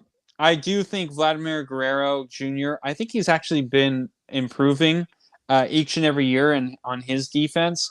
Now, I'm going to date myself here, Ethan, but I remember watching his dad play for the Montreal Expos. Yeah. So, and the swings from both from father and son is so like, it's like doppelganger-ish. It's crazy. It's almost the same freaking swing. And I'm like, I only wish that Vladimir Guerrero Jr. didn't have batting gloves, because his dad only used pine tar and he had no batting gloves, and this guy would still rake him out of the ballpark. It was so, I just remember that, and I sound so old right now, but I love Vladimir Guerrero when obviously his dad, I loved him when he played. It was just so unfortunate that he was on the Expos. And now I feel that same way with like Juan Soto, but I think Juan Soto is a little bit better. I think Juan Soto could be this tremendous player, and he's going to be traded to the San Francisco Giants. So I don't know what else to say. I mean, no one wants to talk about it, but he's probably getting traded to the Dodgers. I know, dude. It's gonna happen, and it bugs the crap out of me. If that happens, Drew, we're never gonna hear the end of it. So, oh man, my wife will just shove it in my face constantly. Very cool. Well, thank you for answering that. I was very curious because I know Clark picked Juan Soto. Yeah, Clark and I had picked Juan Soto, and I was like, Ethan never said it, so I kind of want to know. So I'm glad. I'm glad you got to answer it. Yeah, I'm glad you got to answer it though. So thanks for giving me a platform. All right, Cody, go ahead. All right, Ethan. So in this part of it, we got Drew take questions. Basically, they're just quick hitting questions. You just say an answer. Very, very similar to you guys' hot takes, except I kind of find some questions that we may not be able to get to. I give them to Drew and he just answers them off the cuff. So I'm going to do the same for you. These are all for you. And Drew, you're more than welcome to answer following as well. So to kick off Drew take questions, this is the one that Drew was teeing up for you, Ethan. So you mentioned about unwritten rules of baseball. So I want to know, what's the unwritten rule of baseball that you hate the most? Oh, the fact that people think bat flipping has no place in the sport. To me, that's the worst, by far the worst. The fact that people still complain that like players are celebrating is utterly ridiculous to me. Mm-hmm. If you hit a home run, you should be able to celebrate. If you walk off, you should be able to celebrate. You should be able to throw the bat as far as you want. But I mean, people then complain when they see the videos of like high schoolers doing it and then they don't hit it over the fence and then they get like thrown out at second and they're like, this is why you should never bat flip. And it's like, yeah, I mean, don't be dumb about it, but sure, you can still celebrate and have fun. I mean, the reason that baseball doesn't have a young following is because there's this whole old heads who don't believe that the game should be fun, should be really boring. Mm-hmm. They believe that the way to win baseball games is by not having a DH and all of this kind of stuff. I am huge for the DH. The DH belongs in the NL, in my opinion. I think it's such hitting is the name of the game. It makes the game more exciting. Players that roster spot should be used, but my biggest one is bat flips. I mean, they should be able. And the Tatis thing at the 3-0 pitch, I'll just say about 3-0. That is also a dumb unwritten rule. Again, if you are a pitcher, you should be throwing strikes. If you give up a grand slam, you should not be complaining because it was on a 3-0 pitch and they were up by whatever 7.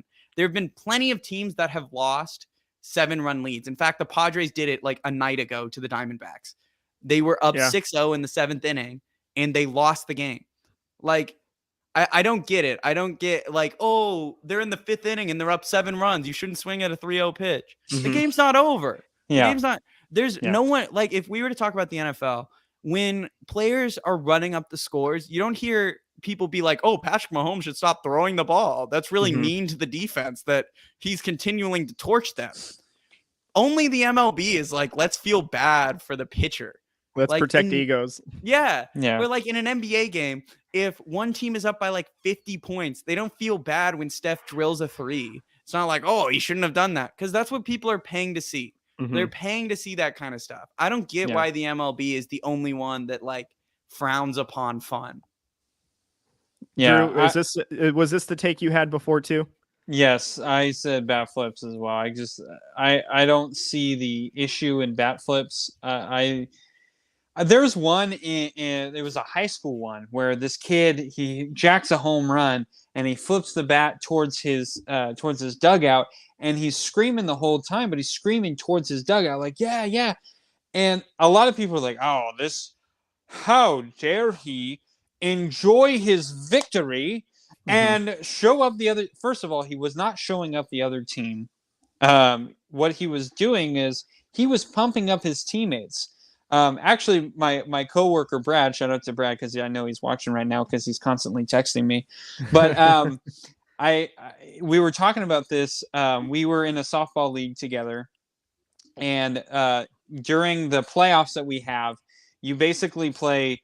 It's double elimination, and then you go to the championship if you're obviously the last 2 teams. And so what we had to do is we basically played 4 games before we got to the championship game. This is all in one day. So we're dying. And there was this guy who kept pumping us up. He was like, yeah, man. I mean, someone would get a base hit. He's screaming from the dugout, there you go. That's how you do it. And just getting you pumped up because we're running on fumes. I mean, we needed something. We needed fuel. So in my eyes, when someone is doing a bat flip, I don't care what inning it is. I don't care what the score is. You're trying to get your team back into the game. Whether you're up by 10, whether you're down by 10, you're trying to get your team into it. You want them to be excited to win. It blows my mind at people who say that they're competitive, but when push comes to shove, you have all this competition. oh, this isn't fair. Oh, I don't like this. This is too much. No, you know what? Screw that. I want to win. I'm going to do anything I can win. We were talking about how we used to play Call of Duty all the time, and I sucked. I was horrible. But you know what? There was a time or two where I would play really well. I had more kills than a lot of people, and I was like, that was all I needed because I was competitive. I still wanted to compete. And that's how I think teams need to be. Teams need to just want to compete. And there's too many people in this sport right now who are just doing it for the money and are like, well, I can't believe he would actually enjoy winning. Really? You don't say. That's crazy because I enjoy winning because that's the whole freaking game. You're trying to win. Football, basketball, baseball. That's all you're trying to do is you're trying to win. You're trying to be the last team to win. And that's all that matters. Totally agree. Right on. All right. So moving on to the next one. It's another baseball one for you, Ethan. So I believe it was a couple of days ago, the MLB commissioner, who I hear is a very popular guy around there, came out saying that Robo-Umps were coming to the majors soon. And I want to know what you guys think about having robotic umpires doing the game rather than people. I'm 100% for it. Yeah? Reason is because of the expansion of gambling. There have been a lot of calls in the MLB that have felt really questionable, especially on balls and strikes. I think there have been some ridiculous calls that have decided games, and I'm not being a conspiracy theory. It's just with the expansion of gambling, you have to be skeptical of these sports. Mm-hmm. Especially like there have been cases, especially in the NBA, of a ref who was caught. Who was shaving points, who was calling fouls. I mean, everyone talks about that Jazz-Lakers game where in the fourth quarter, they called like 25 shooting fouls. Mm-hmm.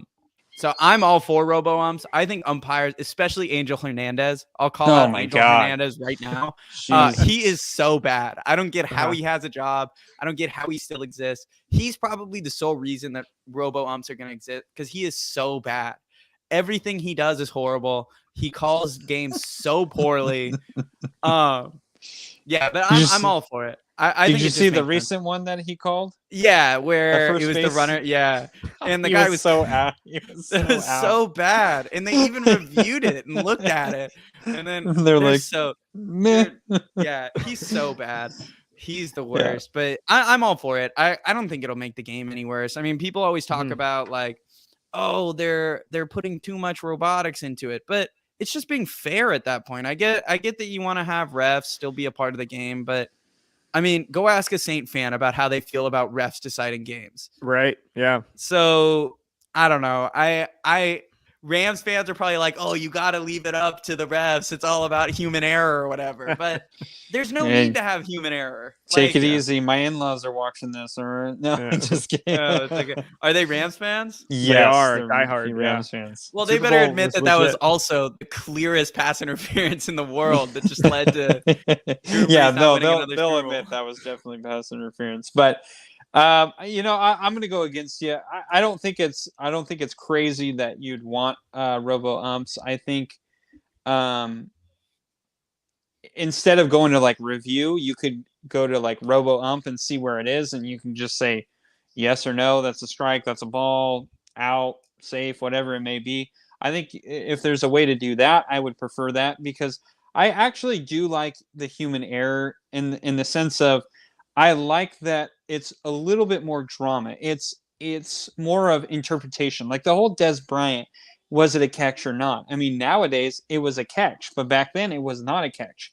And that's all interpretation. It could have still been called a catch. But we'll never know. And I feel like it was a catch. It was a catch. Just, yeah, I believe so too. But I do believe that like it makes people talk about the sport more. You know, we're more in depth about the sport versus where we're just kind of, I don't know, kind of like, excuse the pun, but it's more robotic. You know, it's just more bleep, blurp, bleep, blurp. You know, this is strike, this is ball. You know, and I kind of like the interpretation. Now, this year, I do feel like I agree with you. It has been a little bit worse, but I just think you need to get rid of the boomers, and that might go away a little bit. Well, so how they've been testing it is that basically how it'd work is for any clear balls and strikes, that's where robo-umps come in. But where umpires get rule is if it's close to the line, they get ultimate say, like as it's happening. So there's no more of like where it's a clear ball down the middle and they call it a ball. Like that is automatically thrown out by robo-umps. That's automatically called a strike. It's when it's close to the line, that's where umpires get to make decisions. It's just there's going to be no more of like where it's a ball straight down the middle and for some reason they thought it was a ball, or like it was a ball in the dirt and they called it a strike for some reason. Yeah, Angel Hernandez. Exactly. That's who I'm calling out. Angel Hernandez is the worst ump ever and should not have a job. I don't think that's a hot take at all. I think that's a pretty cold take, if I'm being honest. I think most people would agree. Yes. Very cool. Okay, so a couple more questions here. We're gonna move on to some NFL for you. So we kind of already mentioned it earlier that you hate the AFC North with a passion. Yeah. I don't know what they did to hurt you, but I'm sorry. I'm just curious though, which division do you think is better, the AFC West or the AFC North, or do you think there's another division in football that's better than these two? No, it's the AFC West. Just because of the quarterbacks. Derek Carr is the worst quarterback in that division, and he's my number 12, which is absolutely insane. Russell Wilson on my list was number 11. A lot of people have him higher. I don't get it. He's my number 11. Justin Herbert was my number 5, and Patrick Mahomes was my number 2. If we're just talking about power rankings, you got to go by the strength of the quarterbacks in those divisions, and there's no other division in football that can match that. The AFC North has Lamar Jackson, Joe Burrow, who are good players, but Kenny Pickett is going to be average at best, and then Deshaun Watson should not even play a game. So, well, you're disrespecting Trubisky like that? Come on. The Steelers disrespected Trubisky. That had to be me. No, they didn't. They carbon copied him and got Kenny Pickett. What are you talking about? With gloves, in fact. Yeah. I mean, you got to keep Mason Rudolph in case if Myles Garrett needs to get some anger out. Yeah. All right, so then this is going to cause a little controversy. We'll have to ask Clark the next time he comes on as well. But in your opinion, Ethan, who do you think is more likely to win the Super Bowl, LA Chargers or Cincinnati Bengals? Super Bowl? Oh, you're putting me on the spot here. I am. We're gonna get a hot take out of you tonight. Clark, if you're watching, we know you are. I'm very clear about this. I think the Chargers have a more clear path to win the Super Bowl than the Bengals. And the reason for that is I think Herbert's a better quarterback than Joe Burrow. I've said this to Clark before. Clark even ranked him ahead. He tries to act like Joe Burrow could be elevated to better. I just think Justin Herbert is a more talented thrower of the football. I don't think anyone has the kind of arm strength with athleticism that he does. The way that he's able to move in the pocket and throw the ball 60 yards down the field is absolutely insanity. I think they're actually pretty pretty similar teams. I just think that probably the Bengals are going to actually, as weird as this is, I think they're going to have a rougher time trying to win their division than the Chargers are to win the AFC West, even though I think the AFC West is tougher. I think the Ravens are going to give the Bengals fits. I don't know if the Bengals are going to win their division. We said this on the show. I would still pick the Bengals to win just because they were in the Super Bowl last year. But Baltimore with a fully healthy team, all those draft picks, J.K. Dobbins coming back, Lamar Jackson in a contract year. Are you listening, Cody? I am. I still don't agree, but that's fine. No, I'm just saying they're a really hard team to project because they added a ton of talent and they had so many injuries. But where it ultimately comes down to is I think John Harbaugh is a top 5 coach in the league. He continually keeps that team in it. And I think if it comes down to it, John Harbaugh will outcoach Zach Taylor. I'm still not the hugest Zach Taylor fan in the world. Right. So I think the Chargers have a more likely. Would I be surprised if the Bengals are there again? Definitely. I don't think they'll repeat and go back. I think the AFC is too hard for the same team to repeat. Yeah. I mean, the clearest path is the Bills. The Bills are clearly the front runners in my mind. But that's not the question though. It was the Chargers or the Bengals. I want to get some. I want to get some takes out of you, and we gotta ask Clark now. On the apparently, we're trying to break up from the back seat. Clark and I have had plenty of discussions before last year. Clark and I had this big argument about who has a better deep ball, or who will be better with his deep ball, Justin Herbert or Joe Burrow next year, which Burrow benefited from having Jamar Chase just yak yards running him 50 yards down the field. So Clark technically won that one, but we'll see. I think the Chargers are going to have a more likely shot to win the Super Bowl than the Bengals. I think the Chargers are a more talented team overall.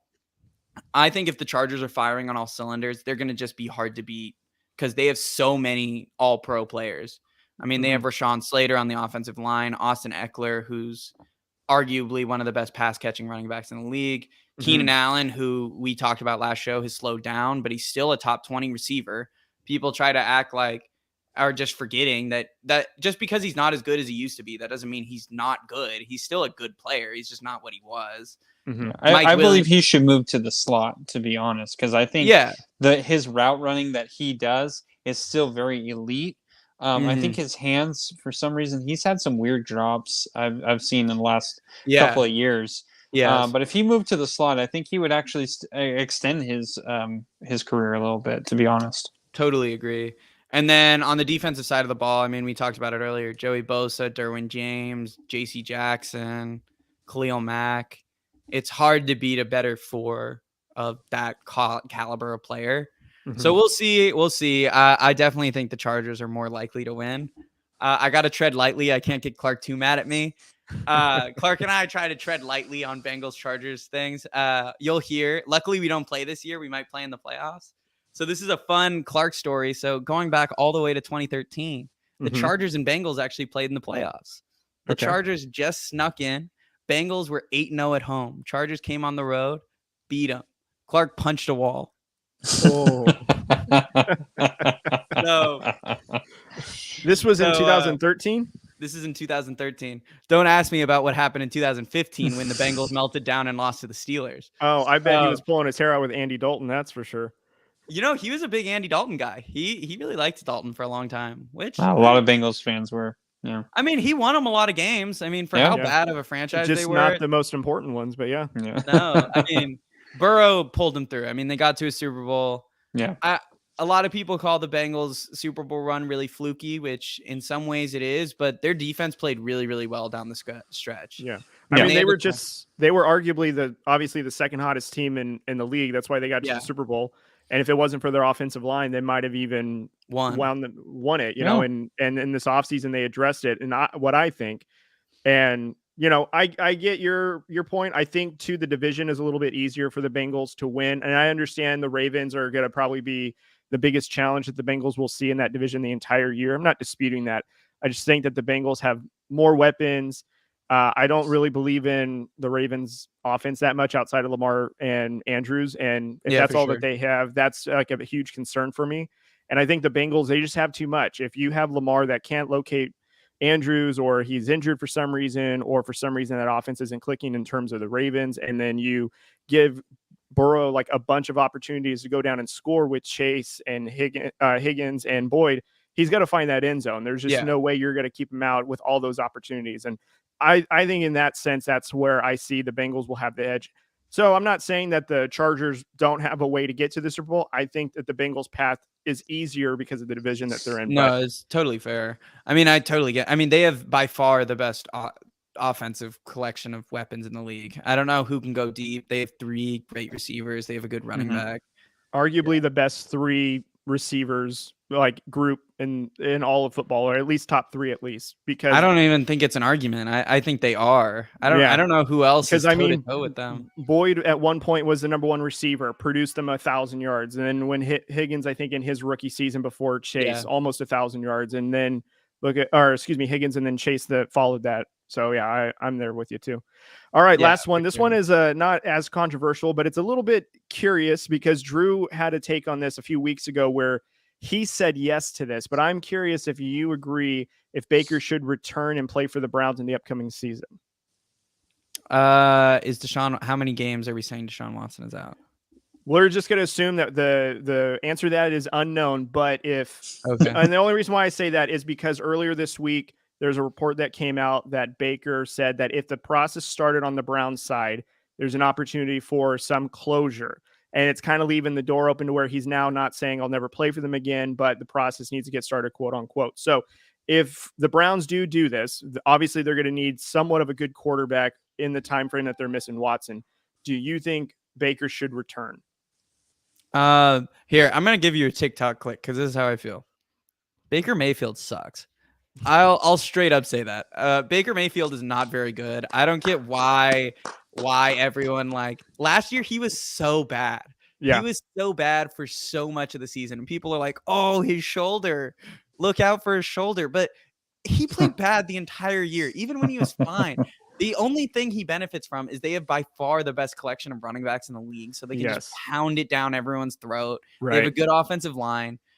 They had Odell, and Baker literally couldn't get him the ball. They had Jarvis Landry, who couldn't stay on the field. And now Browns fans are like, Donovan Peoples-Jones is the most underrated player in the league. Well, he was a better fantasy option than OBJ at one point, and this was when OBJ was healthy. He hadn't even had an injury yet. And Peoples-Jones, to your credit, he was the guy that you wanted to pick up, not OBJ. That was the biggest. No. That was the biggest mind-blown thing I've ever seen. So yeah, I don't like Baker. I mean, should he return?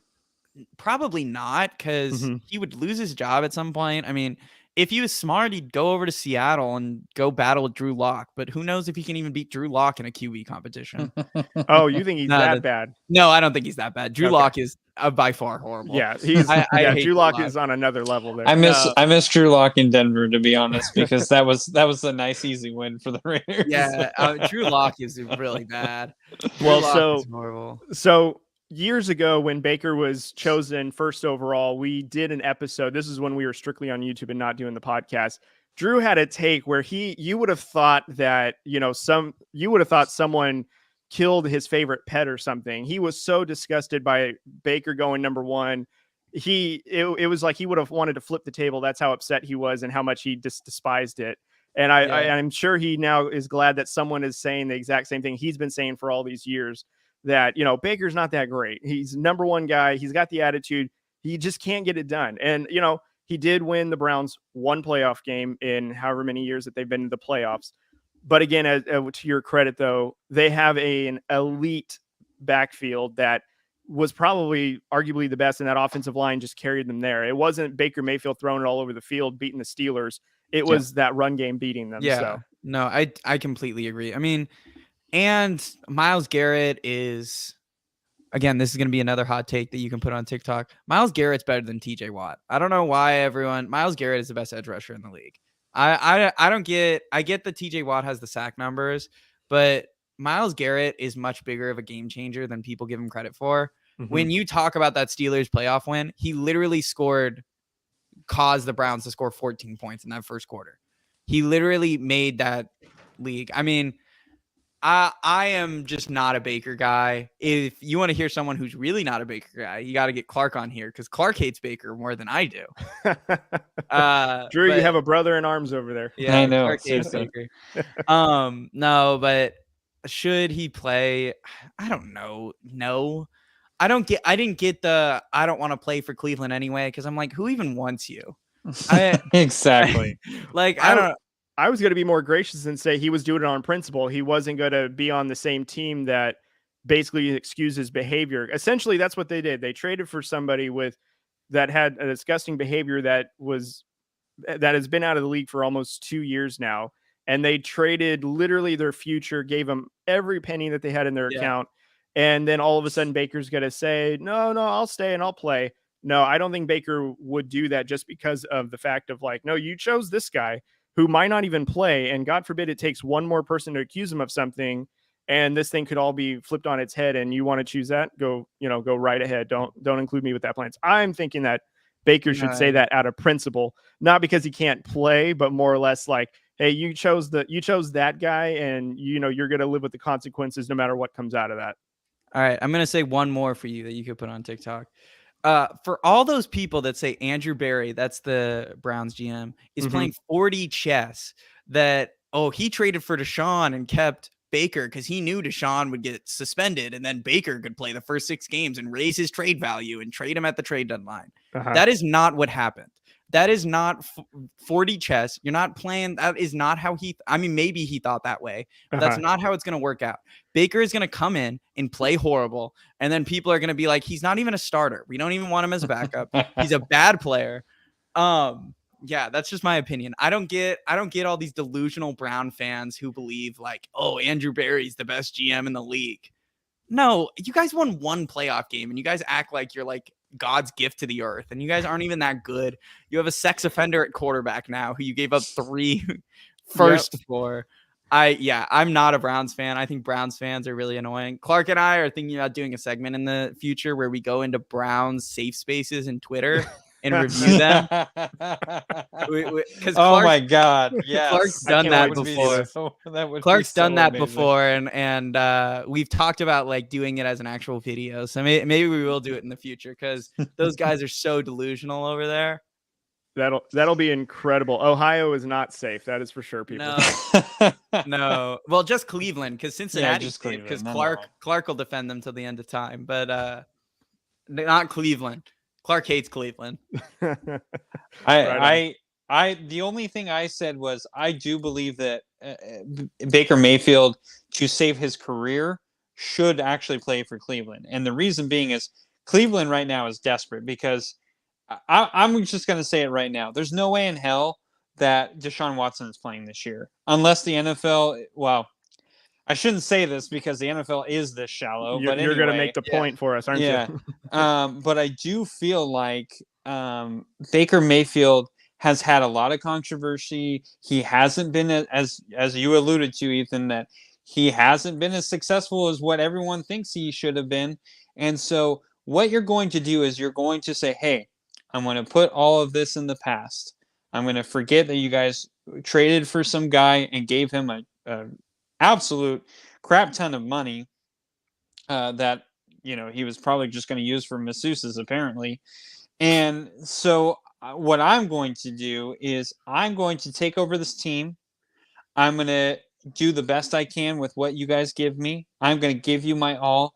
And what other teams are going to see is they're going to say, hey, you know what? Maybe Baker has matured.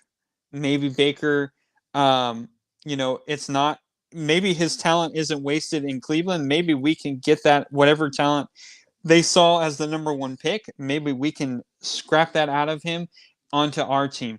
I think you would actually see more teams be willing to take a chance on Baker if he played for Cleveland this year, just because of everything that's going on and everything that they did to Baker. To be honest, I think Baker Mayfield has every right to be like, I don't want to play for you guys. But at the same time, he really has no other options. So you could spin it to where you're like, you know what? I'm going to do you a favor, Cleveland. And it actually looks better for him than it does for Cleveland. So I think if I'm Baker Mayfield, I'm trying to stay in the NFL. I'm trying to stay relevant. I'm trying to stay a starter because we're talking about that he could go to Seattle. And there are some people in Seattle that are like, I'm not sure Baker outbeats Drew Lock. I'm not sure if you put him in Atlanta, he beats Marcus Mariota. I'm not sure you put him in Carolina and he beats Sam Darnold. Like, those are the conversations. These are real conversations that people are having. Mm-hmm. So for me, if I'm Baker Mayfield, to save face, to save my career, I'm going to play for him and I'm going to make it look like I'm doing them the favor because, in fact, well, you kind of are. But at the same time, you're going to show other NFL teams that, hey, I'm going to let bygones be bygones. I'm maturing. I'm becoming an NFL quarterback that everyone wanted me to be. And I think you'd have a lot more suitors next year than you do this year. That makes sense. I'm good on that, Drew.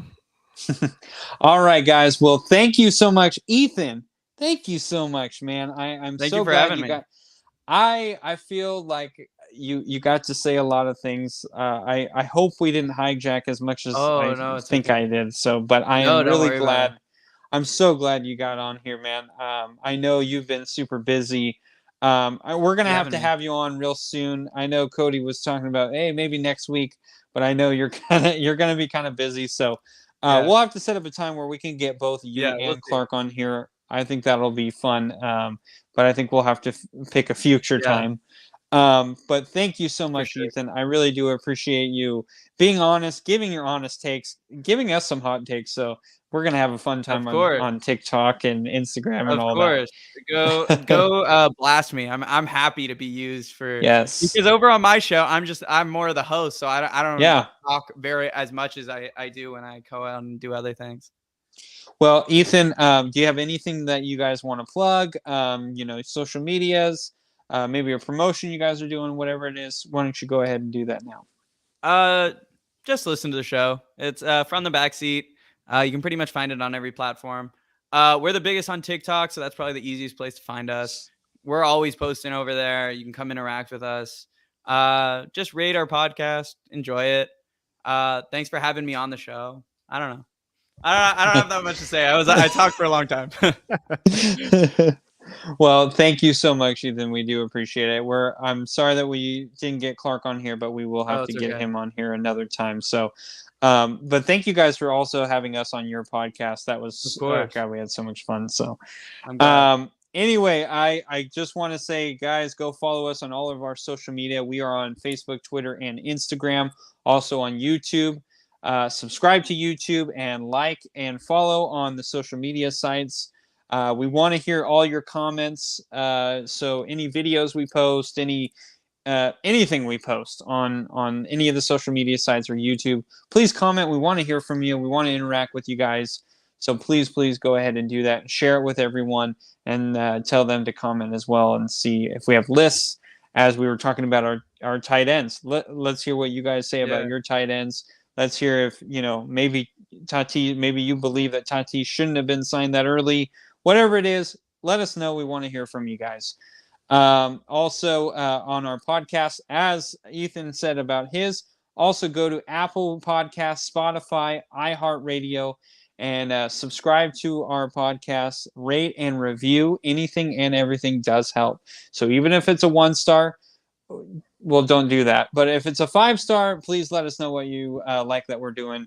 And that way we can continue to do what we do. And then go check out our partners over at fnxfitness.com, where you can get 15% off your whole purchase by using our promo code. You can see on the bottom of the screen. If you're listening to it on the podcast, it will be in the description. If you're on YouTube, it'll probably be on all the videos, I believe. Right, Cody? Yep, it will be. So the description will be on all the videos. So go check it out and get 15% off of great workout gear, great workout supplements.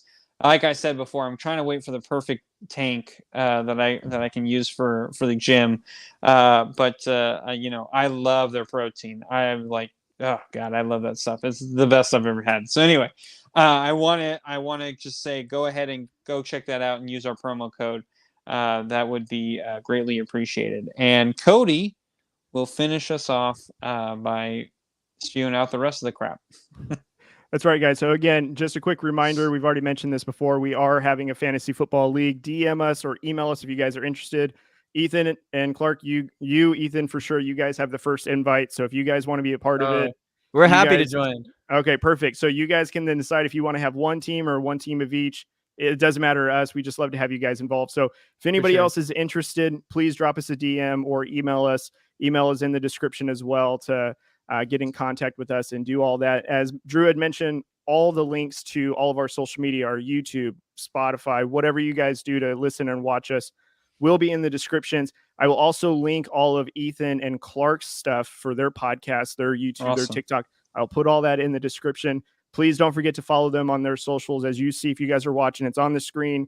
Again, it'll be in the description. And don't forget to subscribe to their YouTube channel. It's a lot of fun. Actually, they released the one where Drew was on. So I watched a little bit of that, and it captures just as much magic. But again, Ethan, thank you guys so much for joining us. Cannot wait for you guys to do it the next time. And we'll be waiting for those hot take TikToks, man.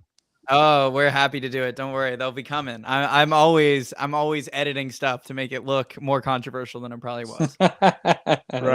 That's good. Honestly, as Ethan said though, their TikTok is straight fire. It is like, I love it. Yeah. I know they have all these hot takes, but it's so good. So whatever you're doing, Ethan, editing these videos, thank you. You're doing a phenomenal job. Keep it up, man. Thank you. I try my best. no matter all the hate that you get, keep doing it. Oh, we like the hate. You guys saw we started sending it into the group chat. Yep. We respond to some of the hate behind your backs. Don't worry. Right on. All right, everybody. Thank you guys again so much for listening to our episode.